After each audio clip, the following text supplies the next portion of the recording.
말씀 나누겠습니다.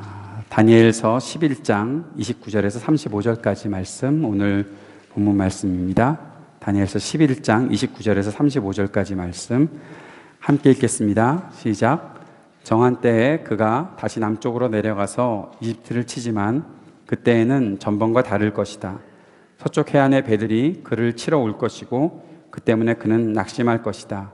그는 퇴각하는 길에 거룩한 언약을 맺은 사람들에게 분풀이를 할 것이고 자기 나라로 돌아가서는 거룩한 언약을 저버린 사람을 뽑아서 높이 앉힐 것이다. 그의 군대가 성전의 요새 지역을 더럽힐 것이며 날마다 드리는 제사를 없애고 흉측한 파괴자의 우상을 그곳에 세울 것이다. 그는 속임수를 써서 언약을 거역하여 악한 짓을 하는 자들의 지지를 받을 것이지만 하나님을 아는 백성은 용기 있게 버티어 나갈 것이다. 백성 가운데서 지혜 있는 지도자들이 많은 사람을 깨우칠 것인데 얼마 동안은 그 지혜 있는 지도자들 가운데 얼마가 칼에 쓰러지고 화형을 당하고 사로잡히고 약탈을 당할 것이다. 학살이 계속되는 동안에 하나님의 백성이 조금은 도움을 받을 것이나 많은 사람은 술책을 쓰며 적군과 한패가 될 것이다. 또한 지혜 있는 지도자들 가운데 얼마가 학살을 당할 것인데 이 일로 백성은 단련을 받고 순결하게 되며 끝까지 깨끗하게 남을 것이다. 하나님이 정하신 그 끝날이 올 때까지 이런 일이 계속될 것이다. 아멘. 다니엘서 11장 말씀은 굉장히 아주 뚜렷한 역사적 사건들을 말해주고 있는 그런 장입니다. 다니엘이 보는 환상들이 있었는데 지금 이곳에도 이제 다니엘이 환상을 보게 되는데 환상 속에서 나타난 모든 내용들이 구체적으로 역사 속에서 온전히 다 실현이 되어서 굉장히 놀라운 일이다라고 여겨지는 그런 곳입니다.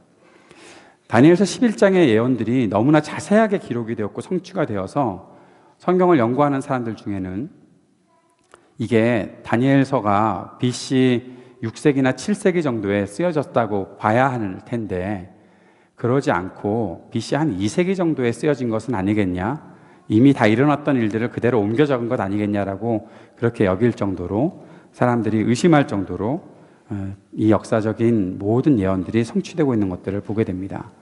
근데 그러한 사람들의 어떤 논쟁들은 사실 가치가 없는 거죠. 그렇게 증명할 만한 일도 없고요.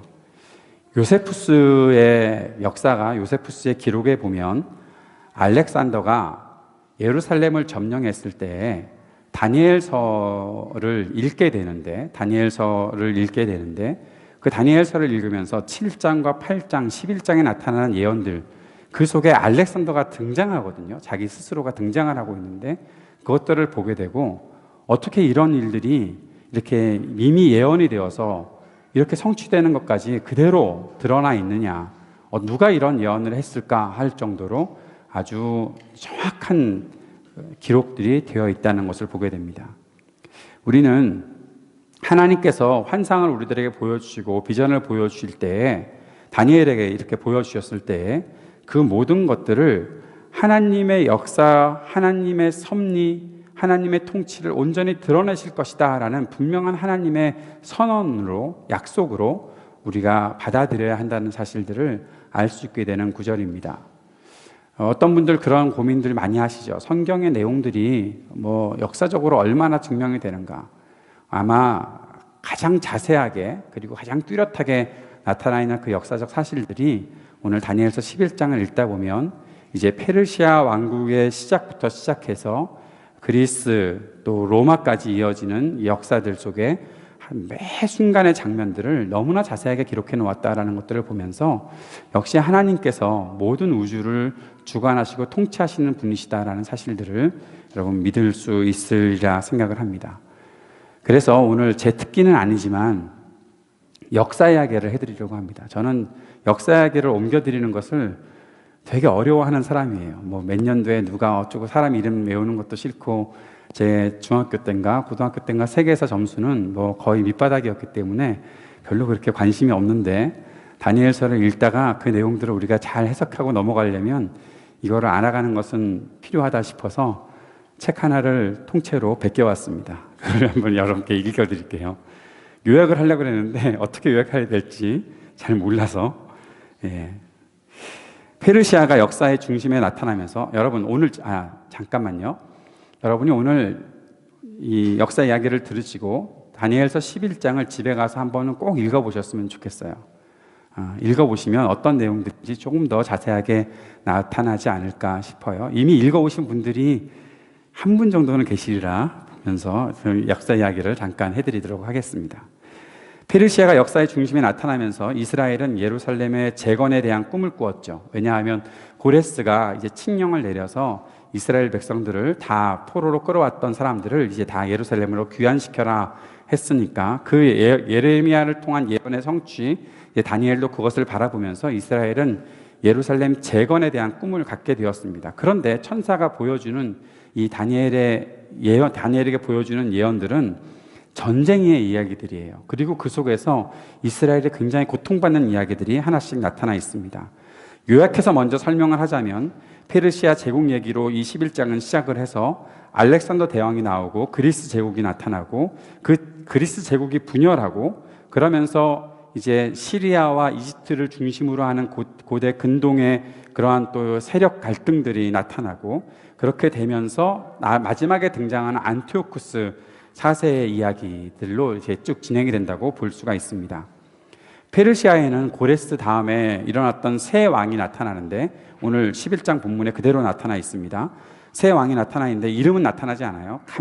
캄비세스, 스메르디스, 다리우스 히스타스피아라는 새 왕이 있었고 그리고 네 번째 왕이 있는데 굉장히 부유하고 강력한 왕이다라고 말하는 왕이 있는데 그 사람이 바로 크세르크세스 아하수에로라는 왕입니다. 아마 여러분이 옛날에 300이라는 영화를 혹시 보신 적 있어요? 스파르타 하는 영화 본 적 있으세요?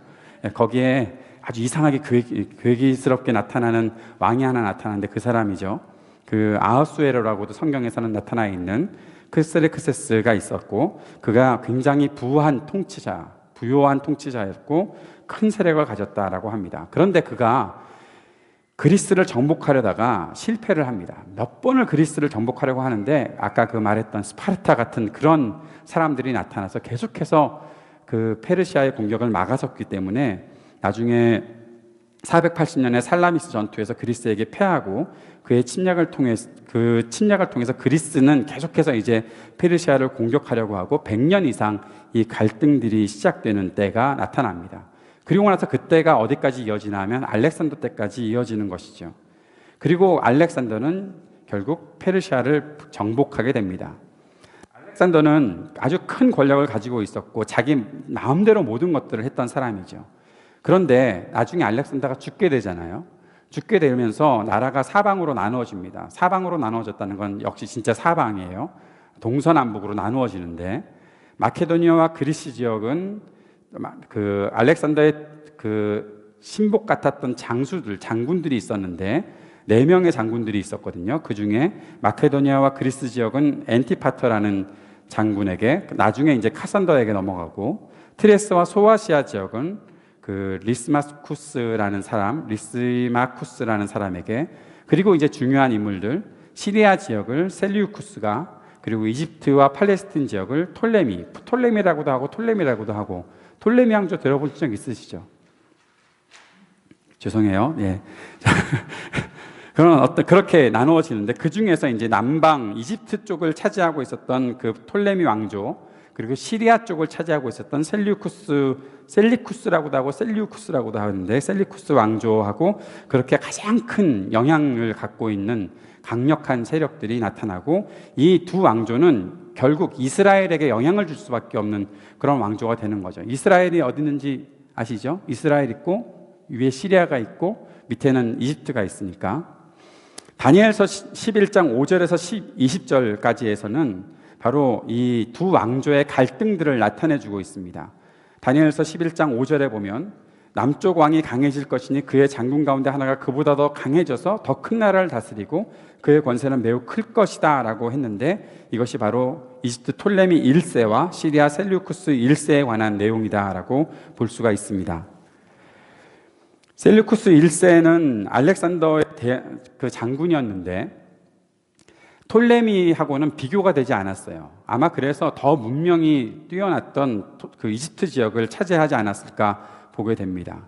그런데 321년에 그 셀류쿠스 죄송해요. 그 321년에 바벨론 지역을 통치하는 총독이 나중에 셀류쿠스가 되게 돼요. 셀류쿠스가 바벨론을 차지하게 된 것에 대해서 못마땅하게 여겼던 사람이 한 사람이 있는데, 그 사람은 알렉산더 대왕의 또 다른 장군이었던 안티고누스라는 사람입니다. 그 사람이 이제 바벨론을 침공하게 되죠. 셀류쿠스가 316년에 바벨론을 떠나서 이집트로 도망을 갑니다. 뭐 같은 장군들이었으니까 이집트로 도망을 가서 톨레미의 밑에서 장군으로 섬기게 되죠. 그래서 톨레미와 셀류쿠스가 합세해서 안티고누스를 대적하게 되고, 다시 한번 312년에 여러분 잘 아는 가자 지구 알죠? 팔레스틴 쪽에 가자에서 결정적인 승리를 거두고 셀류쿠스가 다시 바벨론 지역으로 돌아가게 됩니다. 그리고 정치 세력과 군사력을 키우기 시작하고, 알렉산더 대왕의 네 장군들이 나중에 BC 301년에 다시 또 전쟁을 하면서 그 속에서 서열을 가리는 그런 일들을 갖게 되죠. 그때 이제 안티고누스와 그의 아들 데메트리우스가 치명적인 패배를 당하게 되고, 그때 셀류쿠스는 시리아와 팔레스틴 지역을 다 얻게 되는 그런 일들이 진행이 됩니다. 그렇게 되면서 바벨론 메대를 중심으로 한 셀류쿠스 왕조가 시작되는 거죠. 이 왕조가 4개로 분산된 알렉산더 제국 중에서 가장 큰 땅을 이제 통치하게 되는 거죠. 이전까지는 이집트 지역에 있었던 톨레미가 더 아주 강력한 세력이었다면, 이제 셀류쿠스가 더 큰 세력들을 갖게 되는 거죠. 이런 내용들이 지금 11장 5절부터 20절까지 있는 거예요. 저는 5절부터 20절까지의 내용을 역사적인 사실들로 말씀드리고 있는 겁니다. 이 땅을 그렇게 차지하니까 그럼 어떤 일이 생기겠어요? 톨레미가 팔레스틴 지역을 침략하면서 이렇게 또 빼앗아가는 일들이 생기게 되겠죠.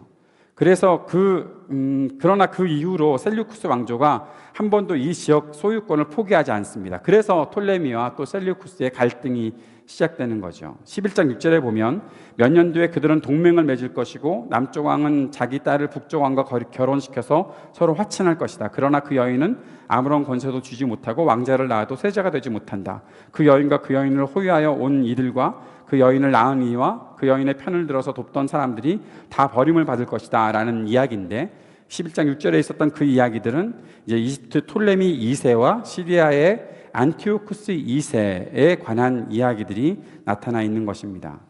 그 후손들에게도 계속해서 이제 갈등들이 지속되는 것을 보게 되는 거죠. 여기서 한 가지 우리가 또 하나 재밌게 알 수 있는 것은 이 톨레미 2세, 톨레미 1세 말고 톨레미 2세는 그 히브리 성경, 히브리어로 되어 있던 구약 성경들을 라틴어가 아니지, 헬라어로 번역하는 일에 굉장히 큰 역할을 한 사람이다라고 보게 됩니다. 그런 역할들을 할 정도로 이스라엘과 아주 긴밀한 유대 관계에 있었다라는 것들을 우리가 볼 수 있는 거죠. 이스라엘도 정치적으로 여러 가지 그 갈등들이 있는, 그 외세가 굉장히 갈등들이 있는 그런 시대 속에 살고 있으니까 어디 한쪽에 기울어져야 되잖아요. 그러니까 대제사장이나 종교 지도자들, 또 정치 지도자들이 이집트 쪽에 기울어지기도 하고 또 이 시리아 쪽으로 기울어지기도 하는 그런 일들을 반복하고 있었던 것들을 보게 됩니다. 안티오쿠스, 이제는 이제 시리아의 그 셀류쿠스 왕조의 안티오쿠스가 이제 이미 뭐 결혼하고 있었는데, 또 그 다른 여자와 결혼하려고 하다가 그 이혼하고 결혼했다가 또 다시 합쳤다가 했다가 독살을 당하는 그런 일들을 겪게 되는 좀 막장 드라마 같은 일들도 그 속에서 이제 진행이 됩니다. 그러다가 이제 안티오쿠스 4세, 오늘 본문에서 11장에서 나타나 있는 굉장히 강력하고 비열하고 아주 난폭한 왕이 하나 등장을 하는데, 그 사람이 안티오쿠스 4세입니다. 이 안티오쿠스 4세가 175년에 등장을 하게 되는데, 11장 20절의 말씀에 보면, 21절 말씀에 보면 뒤를 이어 어떤 비열한 사람이 왕이 될 것이다 라는 말씀이 나타나 있는데, 그의 등장을 말하고 있는 겁니다. 안티오쿠스 4세의 통치는 굉장히 오랫동안 지속되어 왔던 이집트 톨레미 왕조와 시리아 셀류쿠스 왕조와의 사이의 갈등을 아주 절정에 이르게 합니다. 그리고 그는 이스라엘 백성들이 감당해야 할 무시무시한 핍박도 가져오게 됩니다. 안티오쿠스 4세는 분쟁과 횡포의 사람이다라고 말하게 되죠. 그의 신성 모독적 행위, 그가 하나님을 모독하는 일들을 행했는데 그것은 성경에서 이가 적그리스도의 예표다라고 할 정도로 아주 심각하게 난폭을 저지르고 사람들을 괴롭혔던, 믿는 사람들을 괴롭혔던 사람이 바로 이 안티오쿠스 4세였습니다. 안티오쿠스 4세는 그 아버지 안티오쿠스 3세와 로마 사이에서 로마가 시작됐으니까 평화협정에 의해서 인질로 15년 동안 로마에 억류되었습니다. 그 로마에 억류되어 있던 생활에서 풀려났는데 자기를 대신해서 이제 디메트리우스가 로마의 인질 생활을 시작하게 되고, 디메트리우스 그는 안티오쿠스의 형이자 시리아의 왕이었던 셀류쿠스 4세의 아들이었고 아버지의 뒤를 이어서 왕이 되기로 예정한 자였는데, 안티오쿠스가 로마에서 돌아오는 길에 아테네에 머무는 동안에 형 셀류쿠스 4세의 암살 소식을 듣게 됩니다. 또 헬리오드루스가 정권을 장악하기 위해서 음모를 꾸미고 있다는 정보를 입수하고 안티오쿠스가 급히 안디옥으로 돌아와서 자기와 이름이 같은 조카 안티오쿠스를 돕게 됩니다. 오는 길에 그는 버가문의 왕 유메네스의 도움을 받고, 유메네스는 헬리오도루스 같은 사람, 다른 외부 사람보다 이제 셀류쿠스 왕조가 계속해서 이 땅을 지배하는 것이 낫다고 생각하면서 그 안티오쿠스와 협력을 하게 되죠. 그래서 그가 어린 조카 안티오쿠스를 도와서 5년 동안 섭정을 하게 됩니다. 그리고 170년의 어린 조카 안티오쿠스가 갑자기 죽고 나서 이제 안티오쿠스 4세의 독립 통치가 시작이 되는 것이죠. 이것이 이제 23절과 23절의 구체적인 역사를 묘사하고 있는데, 톨레미 6세가 이제 6세까지 내려왔어요. 6세가 169년에 시리아로부터 팔레스틴과 페니게아를 회복할 목적으로 전쟁을 일으켰을 때 그 아주 홍수 같은 군대가 안티오쿠스의 군대에게 패배하게 됩니다. 톨레미의 그 이집트 왕조의 군대가 굉장히 강력했는데 그 모든 군대들이 다 패배를 하게 되는 거죠. 톨레미는 안티오쿠스에게 붙잡혀서 인질로 시리아에 머물게 되었습니다.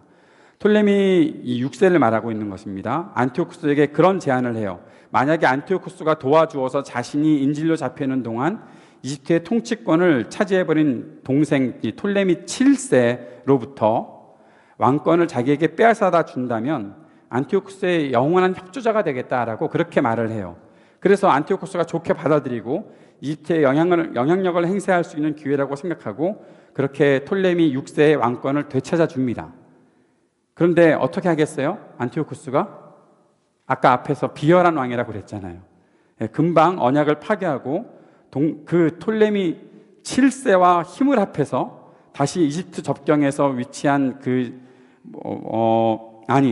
톨레미가 안티오쿠스와의 협정을 파기하고, 제가 잘못 말했어요. 톨레미가 역사 약하다고 그랬잖아요. 톨레미가 안티오쿠스와의 협정을 파기하고 자기 동생 그 톨레미 7세와 힘을 합해서 시리아 군대를 공격하게 되고 시리아가 또 대패를 하게 되는 그런 일들이 생기게 됩니다. 24절에서 보면 우리 다니엘서 11장 24절에 보면 그는 선전포고도 없이 부유한 지방을 침략해서 그의 조상이나 그 조상의 조상도 하지 못한 일을 했다. 하지만 그의 통치 기간은 얼마 되지 않는다라는 말씀이 나타나 있는데 바로 이런 이야기들을 하고 있는 것이죠. 안티오쿠스가 정권을 잡게 되었을 때 예루살렘에서 가장 유력한 정치 세력이 있습니다. 이제 예루살렘 쪽으로, 유대 쪽으로 넘어와 보면 정치 세력 중에 오니아스 집안이라는 사람들이 굉장히 강력한 정치 세력들을 가지고 있었고 그들이 했던 일이 대제사장직을 독점했던 거예요. 정치적 영향력만 가지고 있었던 것이 아니라 종교적 영향력까지도 그들이 가지고 있어서 대제사장직을 독점하고 있었고, 그런데 그들은 친이집트 사람들이었던 거죠. 이집트와 같이 결탁되어 있던 사람들이었던 것이죠. 그들의 우두머리는 오니아스 3세였습니다. 그런데 이스라엘에는 또 하나의 집안이 있었어요. 그들과 오니아스와 버금가는 집안이 있었겠죠. 왜 없었겠어요? 있었겠죠. 그 토비아스 집안이라는 것이에요. 토비아스 집안도 굉장히 큰 정치 세력을 갖고 있었는데 그들은 예루살렘 토박이가 아니라 옛날에 동쪽에서 요단강을 건너왔던 사람들이었어요. 그러니까 누구랑 가깝겠어요? 시리아랑 가깝겠죠. 시리아랑 가까웠으니까 친시리아 정책을 펴고 있었던 사람들이 바로 토비아스 집안이었던 거죠. 그들은 어떤 생각을 가지고 있었나 하면 예루살렘을 그리스화 시켰으면 좋겠다, 헬라화 시켰으면 좋겠다라는 생각도 가지고 있었던 사람이었어요. 그러니까 안티오쿠스 입장에서 누구의 편을 들어주는 것이 좋겠어요? 오니아스 편을 들어주는 것이 좋겠어요? 토비아스 편을 들어주는 것이 좋겠어요? 벌써 딴 세상으로 다 가셨군요. 예. 토비아스 편을 들어주는 것이 좋겠죠. 그래서 안티오쿠스는 오니아스를 살해합니다. 그리고 대제사장 자리에 토비아스 집안의 제이슨이라는 사람을 앉히게 됩니다. 안티오쿠스는 이렇게 대제사장까지 자기 힘으로 막 앉힐 정도로, 오늘 본문에 보면 그렇게 자기가 언약을 파기한 사람을 자기와 원하는 자리에 앉히고 막 그런 내용들이 나오는 것이 바로 이 내용들인 것이죠. 그렇게 할 정도로 예루살렘에도 이스라엘에도 굉장히 큰 영향력을 끼치게 됩니다. 그런데 유대인들은 별로 그것이 마음에 들지는 않겠죠. 왜냐하면 자기들의 종교성, 자기들이 하나님 섬기는 어떤 언약 백성의 어떤 정체성들을 잃어버리는 것 같으니까 마음에 들지 않겠는데, 사실 이 일은 시작에 불과했던 거예요. 굉장히 큰 고난과 핍박들이 안티오쿠스로부터 계속해서 오게 됩니다.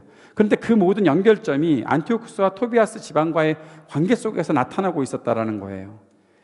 25절에 보면 안티오쿠스가 이집트를 공격하는 일이 시작되는 것들을 기록하고 있습니다. 다시 한번 안티오쿠스는 음모를 꾸며서 이집트를 공격하게 되는데, 아주 재미있는 말씀이 27절 말씀에 나타나 있어요. 오늘 읽지는 않았지만 27절 말씀에 보면 하나님께서 정하신 때가 오지 않았으므로 그들은 원하는 바를 얻지 못할 것이다.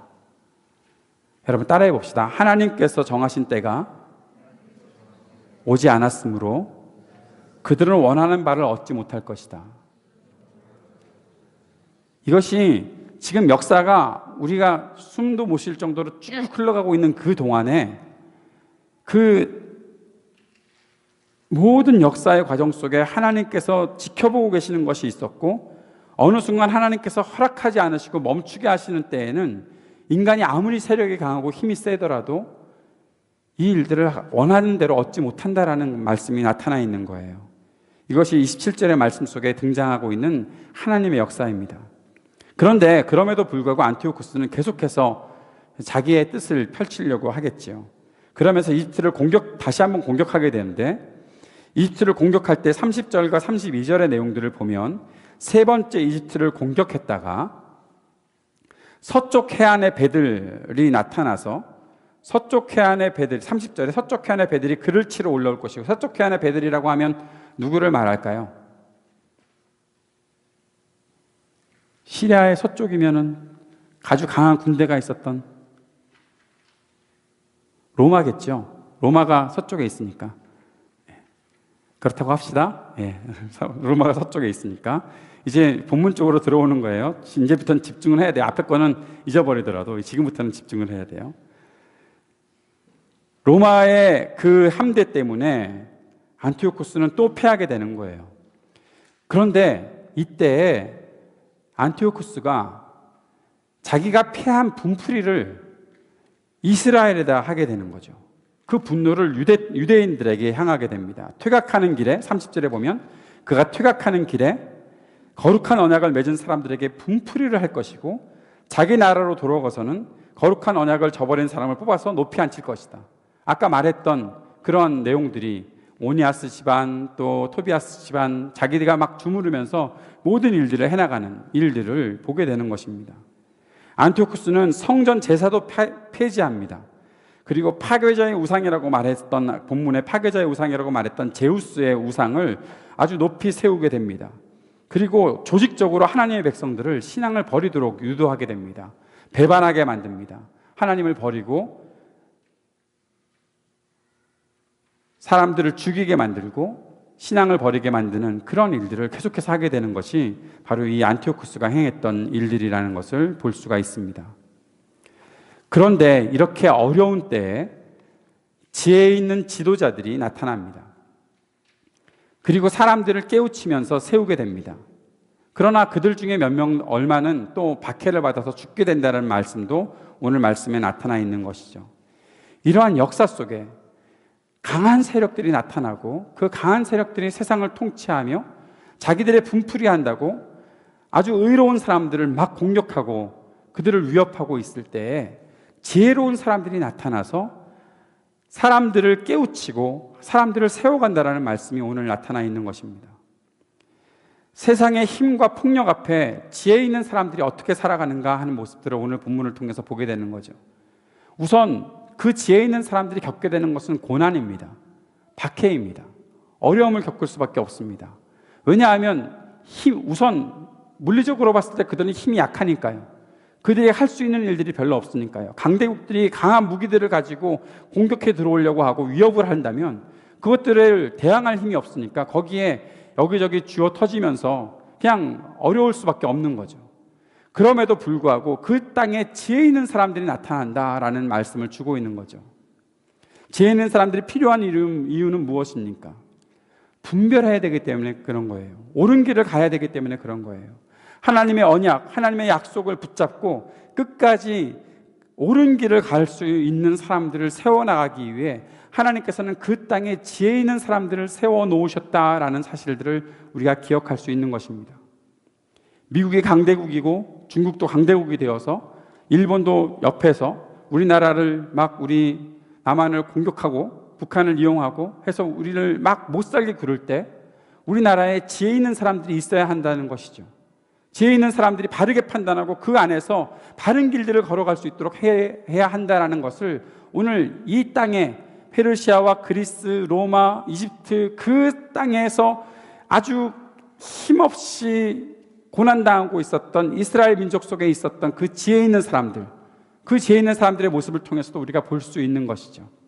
그들의 첫 번째 모습은 먼저는 고난당하는 거예요. 고난당할 수밖에 없어요. 고난당할 수밖에 없습니다. 예수님께서 그런데 우리들에게 말씀하신 것을 보면 지혜 있는 사람들, 하나님의 언약을 붙잡은 사람들이 고난 없이 평탄한 길을 걸어갈 것이라 말씀하지 않으셨었어요.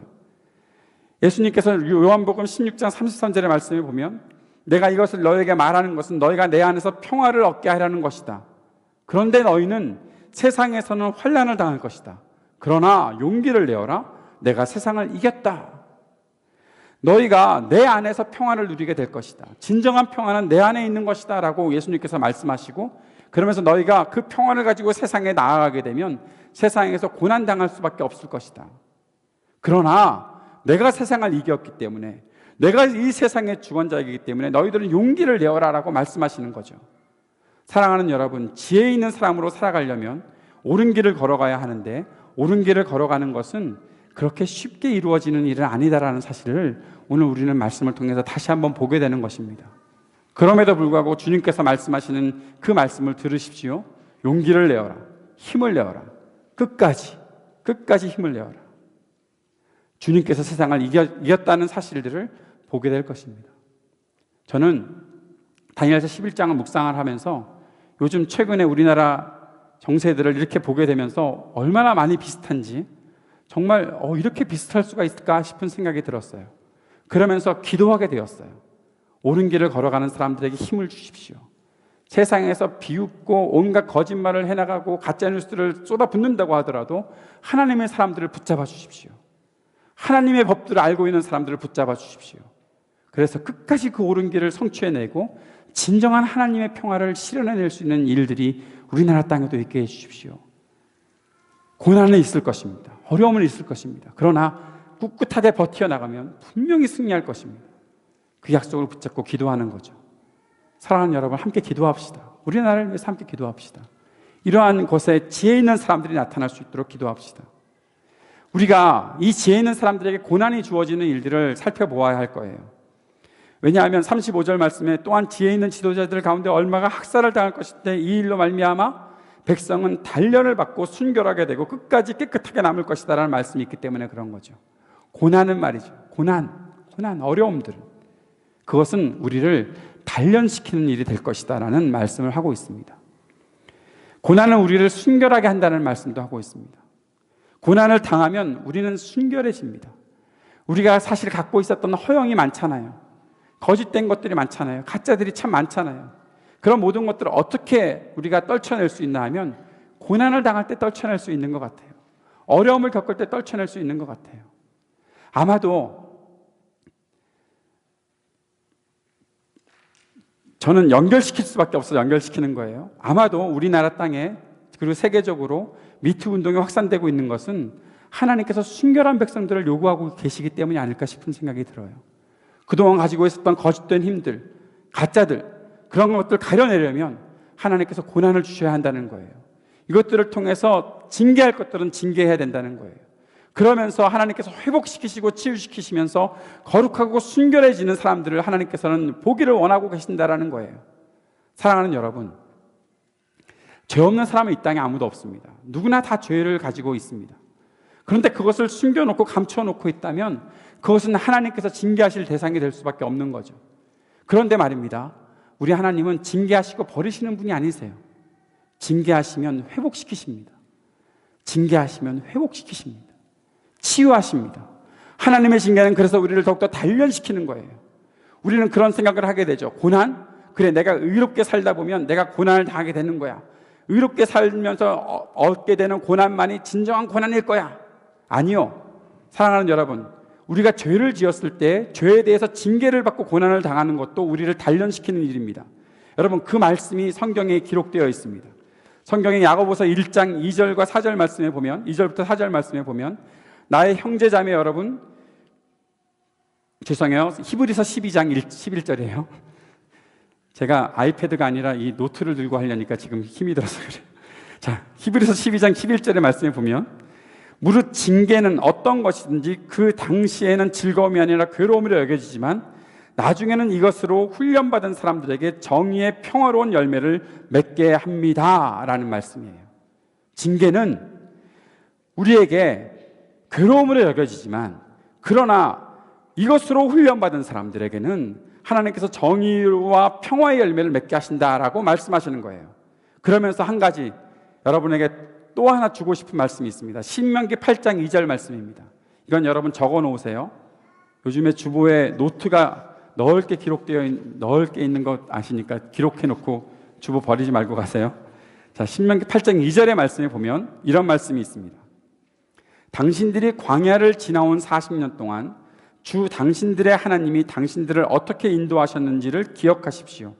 그렇게 오랫동안 당신들을 광야에 머물게 하신 것은 당신들을 단련시키고 시험하셔서, 그런데 사랑하는 여러분, 단련시키고라는 말을 다른 옛날 번역에서 보면 겸손하게 하시고라는 말씀으로 기록되어 있어요. 우리가 겸손해지는 것, 우리가 단련하는 것과 동일하다는 것입니다. 어떻게 그것이 동일한 것인가? 내가 부족해요.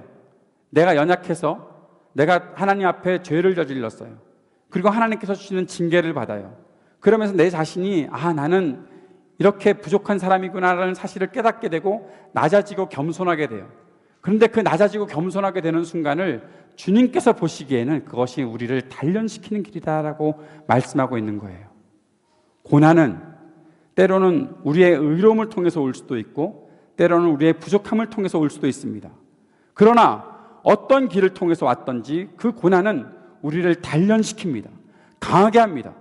그 단련된다는 것은 세상의 힘을 아무렇게나 쓰는 안티오쿠스 같은 사람이 되게끔 만드는 것, 알렉산더 같은 사람을 만드는 것이 아니라 그 단련시키는 것을 통해서 이 땅에 약한 사람들, 이 땅에 하나님께서 사랑하시는 사람들, 하나님의 백성들을 옳은 길로 갈 수 있도록, 끝까지 그 길을 갈 수 있도록 해주는 그러한 강함을 만들어가는 것이 바로 하나님께서 주시는 징계와 단련 속에서 있는 일이다라는 사실입니다. 사랑하는 여러분, 그래서 고난은 단련이에요. 고난을 받으면 우리는 겸손해질 수밖에 없어요.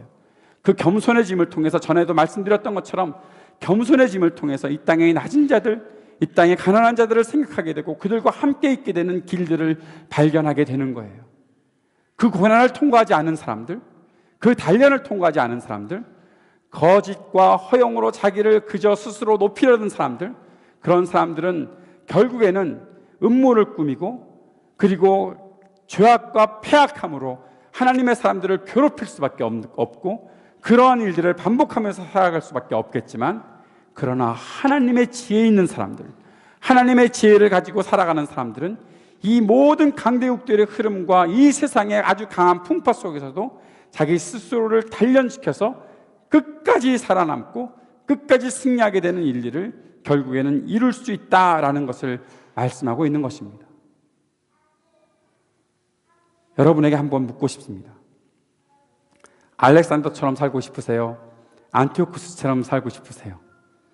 그들이 힘을 나타내고 그들이 막 힘을 쏟아부으면서 아무렇게나 살아갔던 그런 사람들처럼 한번 힘 좀 발휘하고 싶은 생각이 혹시라도 있으세요? 아마 사람들은 그런 사람들을 더 크다고 말할지도 모르겠습니다. 한번 이 땅에 살아가는 인생, 한번 그렇게 떵떵거리고 살아봐야지, 뭐 그렇게 생각하고 살아가는 사람들이 있을지도 모르겠습니다. 그런데 하나님은 오늘 우리들에게 보게 하시는 사람들이 있습니다. 지혜 있는 사람들. 왜요? 분별해야 되니까. 지혜는 분별력이니까. 지혜는 무엇이 옳고 그른지를 알게 하는 것이니까. 지혜 있는 사람들을 세우셔서 옳은 길을 가게 하십니다. 그 옳은 길을 가면서 자기들이 가지고 있었던 모든 죄악들을 회개하게 하시고, 그 속에서 하나님의 징계를 견뎌내게 하시고, 그렇게 단련시키시고 힘이 있게 만드셔서 하나님의 일들을 이루어갈 수 있도록 만들어주시는 것이 바로 우리 하나님께서 하시는 일이다라는 것이죠. 오늘 그 사람들을 본 우리들은, 말씀을 통해서 그 사람들을 본 우리들은, 그 지혜 있는 지도자들을 본 우리들은 꿈을 가져야 하는 것이죠. 비전을 가져야 하는 거죠. 지혜 있는 지도자들, 하나님이 나를 부르시는 것이다. 저는 여러분 모두를 하나님께서 지혜 있는 지도자들로 세우시기를 원합니다.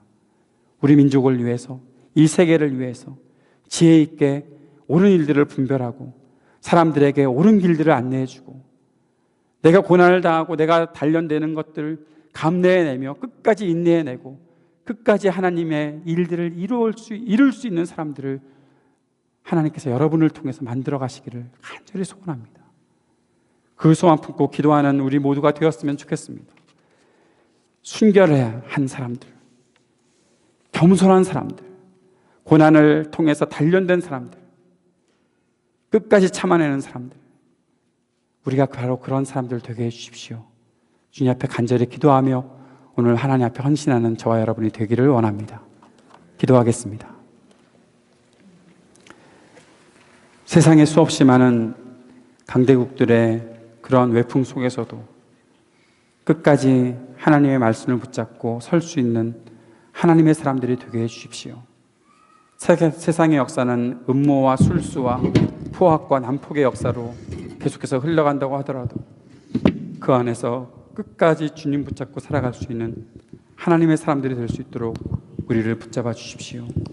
예수님 이름으로 기도합니다. 아멘.